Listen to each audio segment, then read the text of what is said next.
1871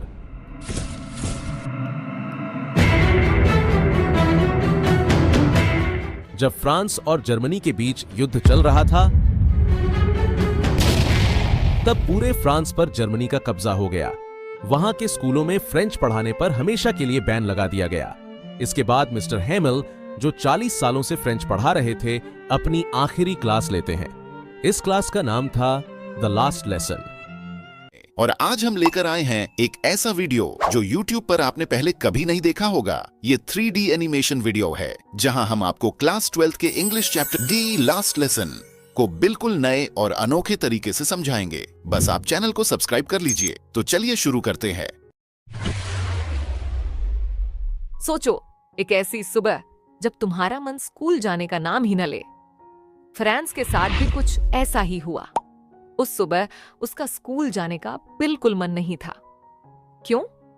क्योंकि उसके French teacher mister Hemil ने एक दिन पहले अनाउंस किया था कि वे पार्टिसिपल्स पर कल क्लास लेंगे और सभी से क्वेश्चन पूछेंगे। और बेचारा फ्रेंड्स, उसे तो पार्टिसिपल्स के बारे में एक वर्ड भी याद नहीं था। फ्रांस उस सुबह स्कूल जाने के लिए काफी लेट से घर से निकला था।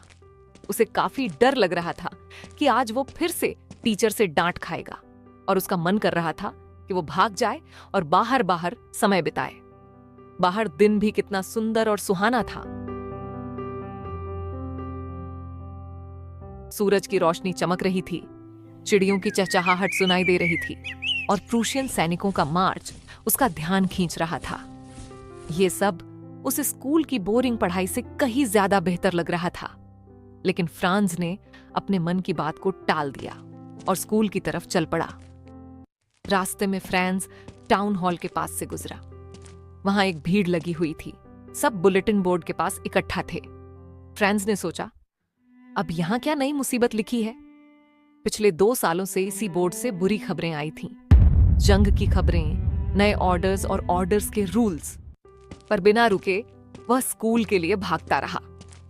जब फ्रांस आगे बढ़ा तो ब्लैक स्मिथ वॉटर ने फ्रांस को देखा और बोला, क्या जल्दी है छोटे? अभी स्कूल पहुंचने का काफी टाइम है। फ्रांस को लगा कि वह उसका मजाक उड़ा रहा है, इसलिए बिना कुछ बोले वह भागता रहा और स्कूल पहुंच गया। जब फ्रांस स्कूल पहुंचा तो उसने देखा कि हर दिन की तरह शोर शराबा नहीं था। न ही डेस्क की आवाज थी और न ही टीचर की चिल्लाने की आवाज। स्कूल एकदम संडे मॉर्निंग की तरह शांत था। धीरे धीरे वह क्लासरूम की ओर बढ़ा। मन में यह सवाल उठ रहा था कि आज ऐसा क्या खास था। क्लासरूम में जाने के लिए फ्रांस को डर लग रहा था।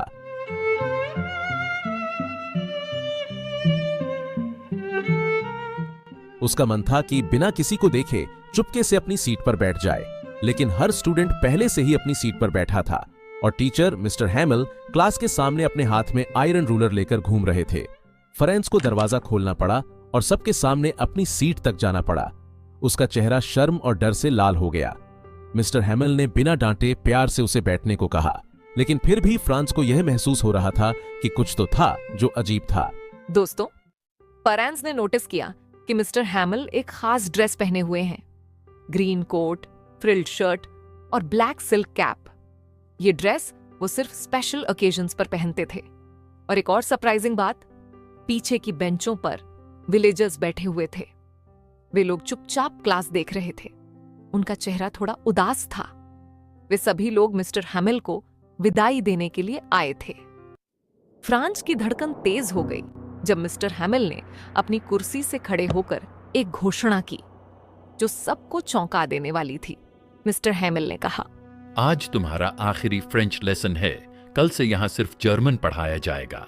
बर्लिन से आदेश आया था कि अल्सास और लॉरेन के स्कूलों में अब सिर्फ जर्मन भाषा सिखाई जाएगी। मैं भी अगले दिन स्कूल छोड़कर चला जाऊंगा।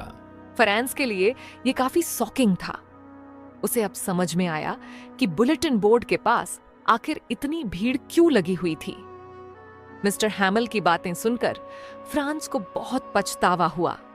उसने सोचा, मैंने अपना कितना टाइम वेस्ट किया। न मैंने फ्रेंच लैंग्वेज को समझने की कोशिश की और न ही अपने लेसन्स पर ध्यान दिया। उसे याद आया कि कैसे उसने अपना सारा टाइम सिर्फ पक्षियों के अंडे ढूंढने और रिवर स्लाइडिंग करने में बर्बाद किया। दोस्तों, जो किताबें उसके लिए एक समय पर बोझ थीं, अब वे उसे पुराने दोस्त जैसी लगने लगीं, और जो टीचर उसे हमेशा क्रैंकी लगते थे, अब उनके लिए उसके दिल में इज्जत बढ़ गई थी।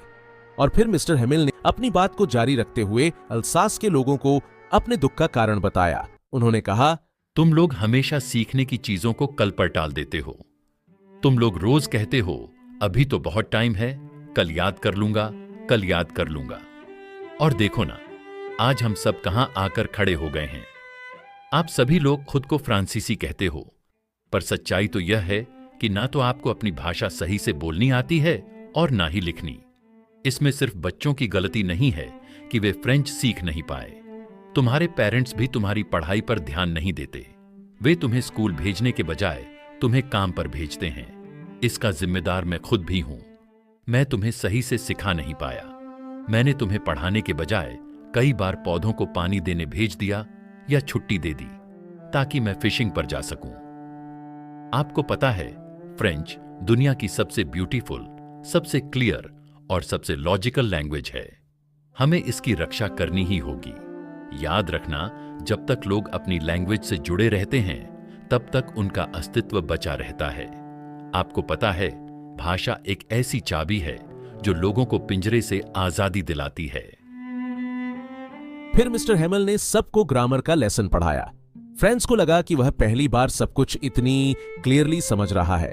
शायद उसने पहले कभी इतना ध्यान नहीं दिया था। फिर राइटिंग का लेसन हुआ। हर कोई ध्यान से लिख रहा था, जैसे यह उनकी आखिरी क्लास हो। उस दिन का लेसन एकदम अलग था। हर स्टूडेंट्स और हर विलेजर ध्यान से सुन रहे थे। फिर मिस्टर हेमिल ने अपनी कुर्सी से खड़े होकर बोर्ड पर बड़े अक्षरों में लिखा,